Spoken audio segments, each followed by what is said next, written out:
we begin. So today we're going to go through how we make a lanyard. When we make our lanyard, you have a couple different options. I'm going to talk you through that. But before we begin, I'm going to tell you, after we finish this live session, you're going to go to Google Classroom. And under week 2, the very first post is a question that you have to answer. So make sure you finish that today and answer that question. Then as always, any assignments that you haven't done this week that are located in Google Classroom, make sure you do those as well. So depending on if you're a Monday, Wednesday student or a Tuesday, Thursday student, we started with our samples. And after we finish our samples, so we're going to work on this for 2 class periods, we're going to start to make a lanyard.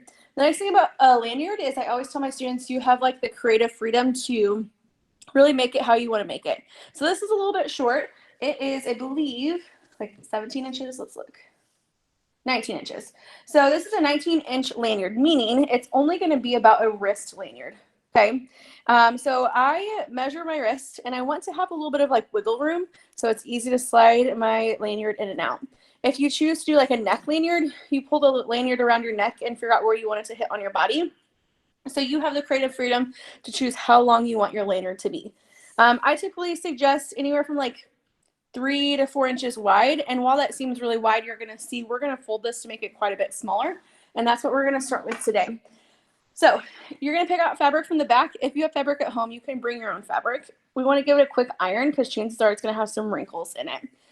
As we go through this, if you start your samples, we talk about how we always sew our projects right sides together because that will hide the raw edge when you flip it right side out. Now, we're going to go about this lanyard a little bit backwards from the normal thinking, and I'll explain why we do it this way. So the first thing we're going to do is we're going to take our lanyard in half. We're going to fold it in half wrong sides together lengthwise, okay? I kind of give it a quick crease with my hand to make sure that it lines up. And then I'm going to go back over this with the iron, okay? So I'm going to take the iron. I'm going to give it a quick iron all the way down to get your crease. And don't forget, guys, if you have questions, you can type them in the chat box. And I have this crease. So you'll notice I have the creased edge and then I have the open edge. We want to hide these raw edges, and I'm going to teach you how you do that. So after we get that crease down the center, which you can kind of see this crease, we are now going to fold our raw edges in towards the center. Okay. So what I'm going to do is I'm going to take this raw edge and I'm going to fold it in towards that crease. Okay, and that will take you perfectly to the center. So what I'm going to do first is I'm going to take my iron and I'm going to run it down to get your first fold to stay in towards the center of your lanyard. Okay, and it doesn't have to be perfect, it's not going to stay, but that crease will help you for the step, 2 steps from now. Okay, now that we have our first fold in towards the center, we're going to do the same thing again. We're going to take your fold and take it in towards the center.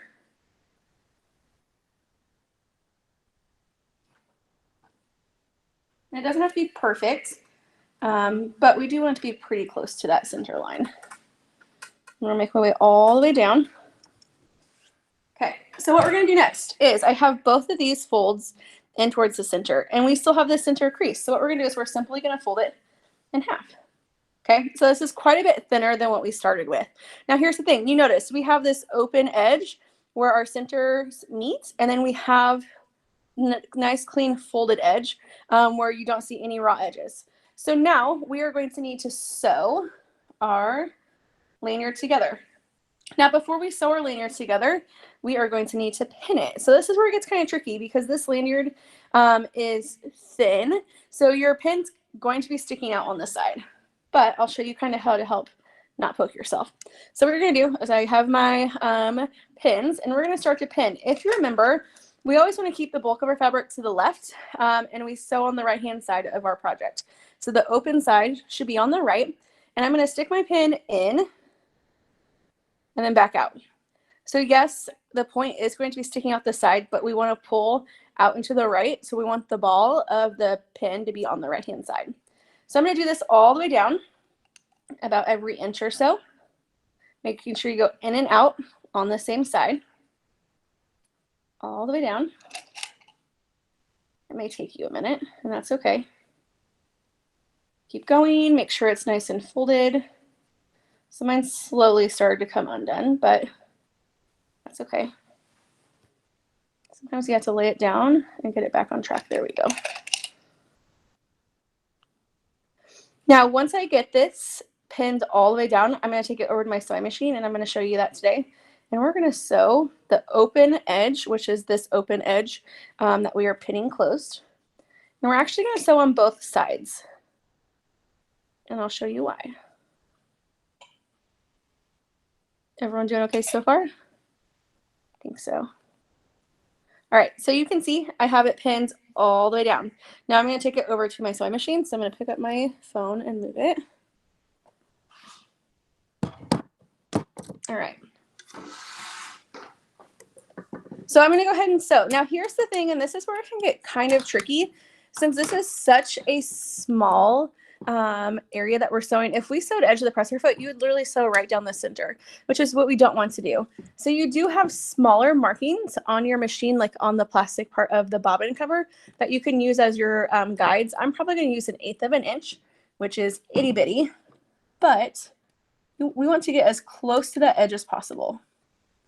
If you have like a Vera Bradley lanyard or something like that, 1/8 of an inch is about how far away it is. So before I begin, hold on to my top 3 threads, which you guys can't see too well in my picture. And then I'm going to turn my hand wheel down into my fabric. So I'm going to go ahead and begin, and then I'm going to backstitch. And then I'm going to keep going. Now, as I go, remember you want to take out your pins. So I'm going to grab my pin cushion.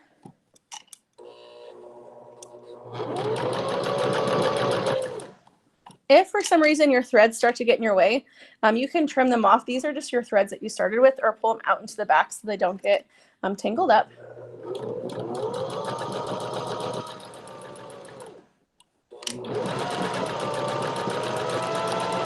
I have a wobbly machine that I did not put my little paper under.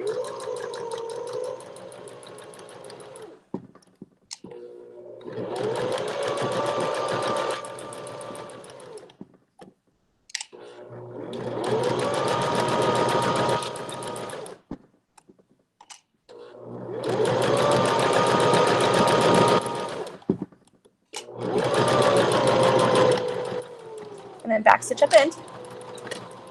All right, so what we're going to do is I'm going to go ahead and trim these threads off. I used my thread cutter, but I am going to want to trim them off nice and close. So make sure you get all of your threads trimmed off. Now here's the thing. You have the option to go down both sides. Today, for the sake of time, I am not going to go down both sides, but if you think of like a Vera Bradley lanyard, typically you have a stitch down both sides, okay? So I'm just going to sew down one side to start with. I'm going to trim these threads off and get them all. All right, so the next part is putting the ring of the lanyard. Let me grab mine. So you have your ring of your lanyard. What we want to do is, before we move on to the next step, we're actually going to feed the ring onto the lanyard, because if you sew it closed before we put that ring on, it's kind of a pain, kind of like when you put keys on the lanyard, it just kind of gets in the way. The next thing is we want to put it right sides together. So some of your fabric, it's not going to matter, but some of you may have something that you want to show more than others. If I look at my fabric, it's pretty much the same on both sides, but I think I like this side more because there's fewer spots and it's kind of a smaller surface area, which these are all like larger spots.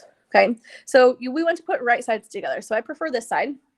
I'm going to put right side to right side, and my ring is going to come down towards the bottom. Ignore your ring for now because we're actually going to move it here in a second, but we want to sew these raw edges together. So I'm going to put it under my sewing machine. I actually want to pin it to get it there so it does not come apart. And we're going to slide it under the machine, and we're just sewing the edge of the presser foot. So I'm going to put my presser foot down and my needle down, but I'm already going to take my pin out because it's right in the middle. Okay. So I'm going to go forward, backward, forward, backward, forward about 2 to 3 times because we want to reinforce that stitch. So we're going to go forward, backward, forward again, backward, and forward. And we're done. Okay. Now turn my hand wheel until my needle goes up. I'm going to pull this out and I'm going to trim it off. And then I also want to trim off on the other side. Now we are on to our very last step, and then we're done. So a little like hack or trick that I've learned as I've made several lanyards is we have our raw edges up here, and we're actually going to get ready to hide these, but sometimes they get in the way. So I cut it at like a curve to reduce the bulk, and I'll help like remind you of this because it's not always given like in different tutorials, but it's something that I found that's super helpful. And you'll see I've kind of reduced the bulk of the extra fabric that we're going to hide. So now we're going to turn this essentially inside out, and I'm going to flip it and hide those raw edges. Do you guys see how you can no longer see those raw edges? I'm going to slide the ring all the way down. And our last step is we're going to sew straight across here. So when you sew straight across there, it's going to hold your ring down and in place. And I sew edge of the presser foot away from the ring. So you can't really put a pin in this one, so you kind of have to give it a tug and hold it. But I'm going to pull my threads back. I'm going to place it under my sewing machine right in the center. I'm going to put my presser foot down. You'll notice it's edge of the presser foot away from the ring. I'm going to turn my hand wheel towards myself. And then I'm going to begin. So I'm going to go forward and backward, forward, backward.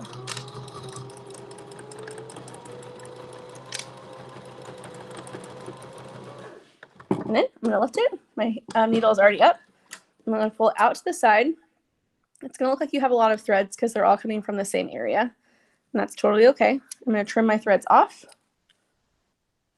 I have a few smaller threads in here. And then you're good to go. So this is your wrist lanyard. It can fit around my wrist. We'll add keys or lanyard or keys or your ID card to your ring, and then you'll be good to go. So this is all I have for today. Don't leave yet because I have a few things you need to know about. So as a reminder, in Google Classroom, you will have a question you need to answer about lanyards, and it just talks about using your machines for the first time this week. If you haven't already done so, in Google Classroom, or not in Google Classroom, sorry, in Google Meet. If you joined us after we started, make sure you in the chat type, hey, I'm here, or just here, because that is how I will take attendance. If you guys have any questions, you can type them in the chat and I will be more than happy to answer them for you. But this is where we are going to end today. And then make sure that if you have things that you have not turned in Google Classroom for the week, that you get those turned in. Because next week we're going to, if you haven't started your samples, we're going to start them. If you have started them, we're going to finish them, and then we're going to make our lanyard. And you get to choose from fabric in the back, or if you have fabric at home, you can bring a scrap of fabric to use as well. Okay? So if you've done everything you've typed here and you've listened to everything, you are good to go. Thank you.